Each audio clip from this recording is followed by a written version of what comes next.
and the public good. We'll all miss him so much. But again, just the shock of it all. Life is fragile. We have to appreciate it every day. I thank you for accommodating the earlier coming together this morning. Today I have the privilege of going to Arlington National Cemetery for the interment of our former colleague, Chairman Ron Dellums. Ron Dellums came to the Congress, and people thought he was a rebel, and how would he be? And then he came. He worked in a bipartisan way. When he was assigned to the Armed Services Committee, people were like, "Oh my gosh, he's a peacenik. He's going to Armed Services."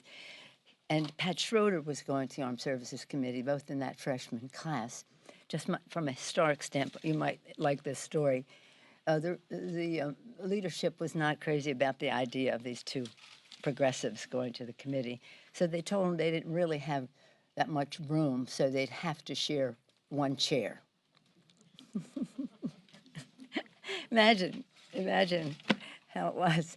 And the irony of it all is that Ron Dellums would later become the chair of the Armed Services Committee and respected highly by the Republicans on the committee as well. So today he died a while ago, but the interment is now at Arlington National Cemetery. So thank you for accommodating the change. Well, today, in keeping with what we said in the campaign for the people, lower health care costs, we proudly are passing Protecting Americans with Pre-Existing Conditions Act. It is Annie Custer's legislation. She's been a wonderful leader on this, and we thank her for her leadership. And what this bill does is blocks the administration's cynical guidance that invites states to dismantle protections for people with pre-existing conditions and pushes families into junk plans that discriminate against people with pre-existing conditions and do not cover essential benefits. It's so funny, during the campaign, the Republicans kept saying, "Oh, we don't want to do away with pre-existing condition benefit," but they have. And in any case, it's again of the administration's reckless sabotage of the Affordable Care Act.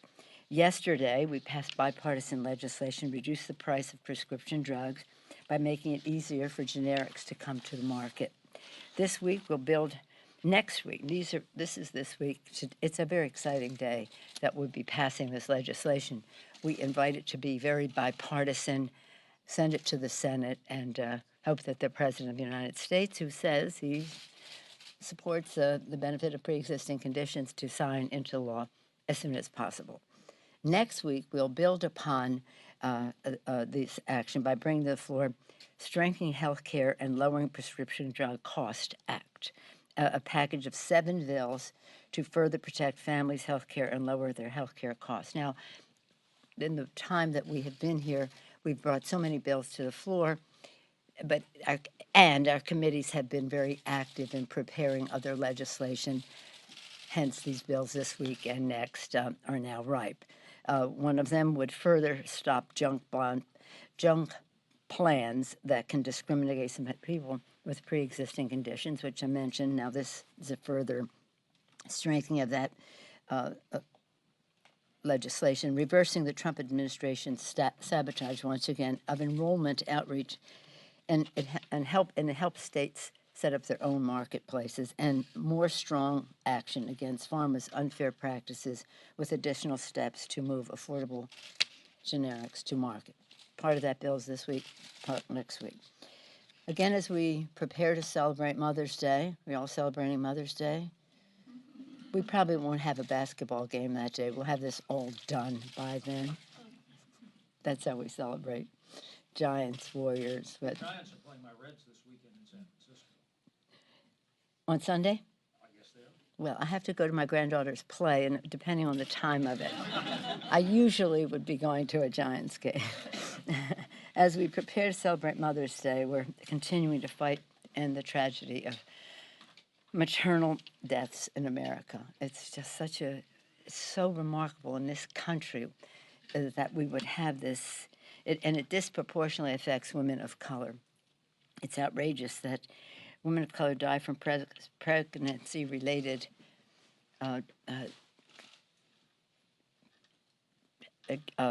complications, I guess is the word I'm looking for, complications at 3 times higher than white women. Women of color die from pregnancy-related complications 3 times higher than white women. We salute the leadership of members to end this needless tragedy. Alma Adams of North Carolina and a freshman member, Lauren Underwood, are launching a Black Maternal Health Caucus, and we look forward to working with them. And now, in terms of the disaster assistance, this week our Democratic majority is advancing a robust, urgently needed relief bill for disaster-struck communities. In January, the House passed a strong emergency. The Democratic House passed a strong emergency disaster relief bill. And as you know, there have been some disasters since then, so this bill on Friday will address those. But the Republican Senate has done nothing. They haven't taken up one bill. They hadn't been initiated their own bill. And while they delay and drag their feet, the devastating floods have wreaked havoc and historic damage in the Midwest. So sad. Our bill builds on the last supplemental, as I mentioned, bringing an extra $3 billion specifically for Midwest flood relief. We will pass this bill immediately tomorrow. Disaster-struck communities can't afford the Republicans' inaction on this. So hopefully the Republicans in the Senate will, the combination of our earlier bill and this bill that addresses more recent disasters will be something that they will let us proceed on. I've said it before, maybe not to all of you. Mitch McConnell in his political solicitations describes himself as the Grim Reaper.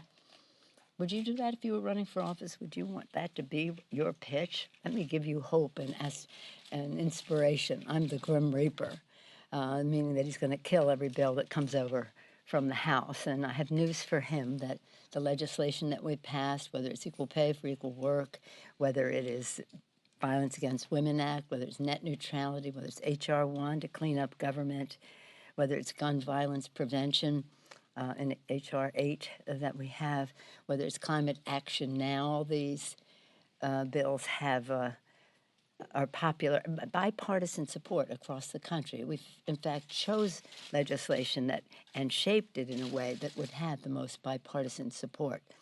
Again, President Lincoln, public sentiment is everything. With it, you can accomplish almost anything. Without it, practically nothing. So the Grim Reaper is going to be hearing from the alive and well people out there who care about this legislation. And many people do. It's funny how, not funny, it's interesting to observe how many of the groups, whether we're talking about gun violence, whether we're talking about climate, whether we're talking about many of those subjects, it all comes back to health and well-being of the American people, clean air, ending the gun violence epidemic, and the rest. So we have an opportunity. So the people want action. We're going to demand it from the special interest Republican Senate. The American people will make their voices heard. Questions? Yes, ma'am. Your committees are issuing subpoenas and holding the Attorney General in contempt, but as a practical matter, do those measures have any teeth behind them that will really compel the administration to comply with your requests? Well, thank you for your question. I'm very proud of the work of our committees and our chairman. They are patriotically, not passionately or not politically or in any way going forward, following the facts, leading to subpoenas, and then when they are ignored, perhaps contempt or to go directly to court. That's up to the committee chairs to give us their guidance, because they have worked so hard on this and they know the territory very well. If your question is, will the administration violate the Constitution of the United States and not abide by the request of Congress and its legitimate oversight responsibilities, well, that remains to be seen. Every day they are advertising their obstruction of justice by ignoring subpoenas and by just declaring that people shouldn't come and speak to Congress so that the American people can find out the truth about the Russian disruption of our election so that it doesn't happen again. So yes, I do think it has, they have teeth. Yes, ma'am. Madam Speaker, can you update us on when you will schedule the contempt vote against AG Barr? And also, do you agree with Chairman Nadler that the country is currently in a constitutional crisis? Yes, I do agree with Chairman Adler because the administration has decided that they are not going to honor their oath of office. Now, he's staked out because he has seen so much in the committee work. I'm very proud of the Judiciary Committee and the work that they have done. In terms of timing, when we're ready, we'll come to the floor. And we'll just see, because there may be some other contempt of Congress issues that we want to deal with at the same time. And to follow up to that, if And he wants to do it as soon as possible, and so do we. if you do agree that the country is in constitutional crisis, doesn't that devalue the argument of also showing restraint? Doesn't that take away from the emergency element of that? No, I don't think so. I think that what we want to do is get the facts. We want to do it in a way that is the least divisive to our country and the most productive. We're asking in the constitutional way for the administration to comply. We still have more opportunities. We'll see if Mueller will testify, and that will make a big difference in terms of where we go from here. Madam Speaker. But Madam Speaker, if this truly is a constitutional crisis, how can that not change your thinking or the calculus regarding impeachment? Well, we have investigations that will give us the facts and the truth. This is not about Congress or any committee of Congress. It's about the American people and their right to know and their election that is at stake, and that a foreign government intervened in our election and the president thinks it is a laughing matter. It's appalling that this administration would not even pretend to want to protect our elections and, in fact, be an obstacle to our finding out more about how it happened so we can prevent it from happening again. And so, again, to look to history in the Nixon experience of whatever you want to call that, it was months of hearings and investigation before they got to a place where they had a compelling argument that even the Republicans had to go to the president and say, it's over. But you have to have, as I say, we follow the facts. You don't know this, but for 7 years I was on the Ethics Committee, and I really did pay my dues to the Congress of the United States. Everybody has to participate in some way so that we can have our Congress operate at the highest standard, but it is heavy lifting because you're making judgments about your colleagues. Nobody wants to do that. However, we were always instructed, it's not about hearsay, it's not about politics, it's not about personalities, it's about the facts, the law, and in that case, the rules of the House. And that is the path that I am following. It's about the facts and the law. Now, as I've said yesterday, the president is almost self-impeaching because he is every day demonstrating more obstruction of justice and disrespect for Congress's legitimate role to subpoena. So again, this is very methodical. It's very constitution-based. It's very law-based. It's very factually based. It's not about pressure. It's about patriotism. Madam Speaker, Yes, follow Jan. up on the question of power of contempt, though. When we've had some of these exercises on contempt in recent years, both sides have found it rather unsatisfying. I don't think the Republicans thought they got very far with Lois Lerner and Eric Holder. Your side, when you held Bolton and Myers in contempt, they didn't get Myers up for a closed-door interview until the next Congress and the Bush administration was out of office. So I want to clarify why you think that this, in fact, to use the term, has teeth, if it's going to be just another civil argument like we had in those 4 instances prior. Because I do. I just do. Do you think the courts are Do going to you rule want to that- have a contempt of Congress against you?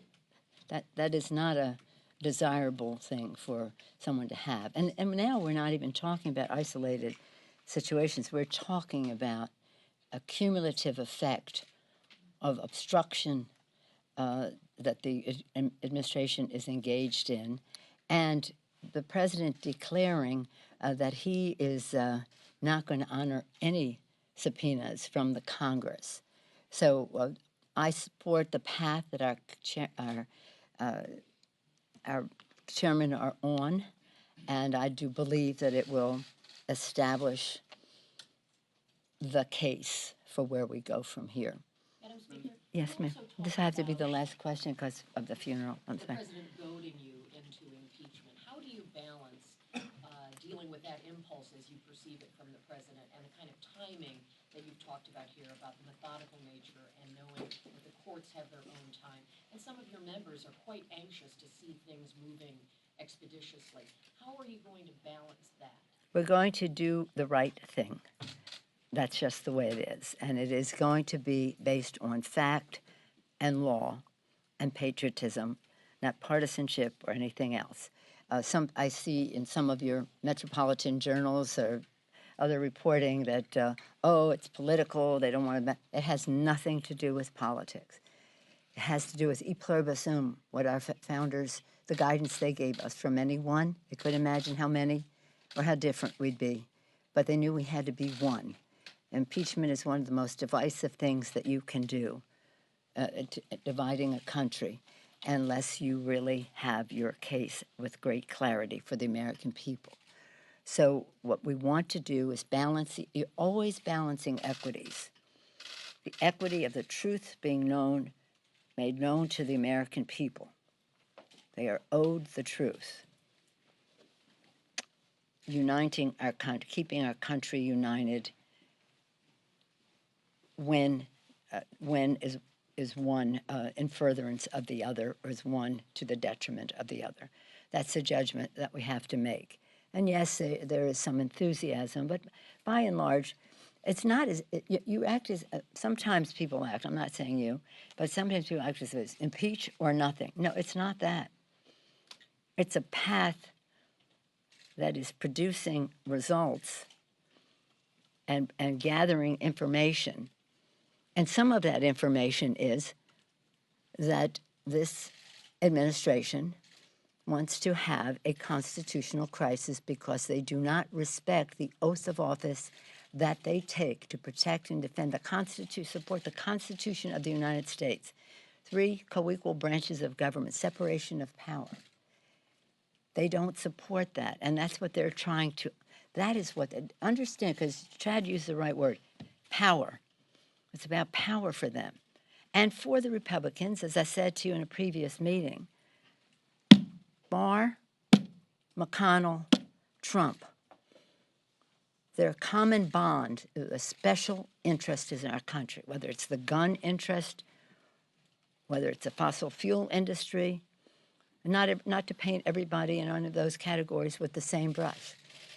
But I do paint Barr, McConnell, and the president with the same brush, that they are here because they're anti-governance of any governance role in addressing climate change, addressing the epidemic gun violence in our country, to name just 2.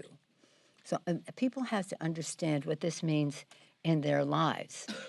Yes, it's an academic discussion in Washington, D.C. for some people, and we have the responsibility to protect and defend the Constitution. That's the oath we take. But people also have to know that there's a policy agenda that goes with it, which says we don't want any governance that's going to have protections for you and your life, whether it's the air your children breathe or the fact that gun violence is so rampant in our country and becoming such an occurrence that it breaks your heart. We passed our bill. We took action. It was an early priority. It was a promise we made. It's a promise we kept in the House. American people support gun violence protection. And Mitch McConnell says, Grim Reaper, dead on arrival. I don't think so. So again, this is not something that is just about their behavior and their obsession with holding power. It's about what that power in their hands means to the American people, and that's part of our fight as well. But whatever we think about policy, just to understand where we are, the fact is our judgment has to be on the facts of what they did in relationship to the law, and we will go forward with that. And we won't go any faster than the facts take us or any slower than the facts take us. Thank you very much.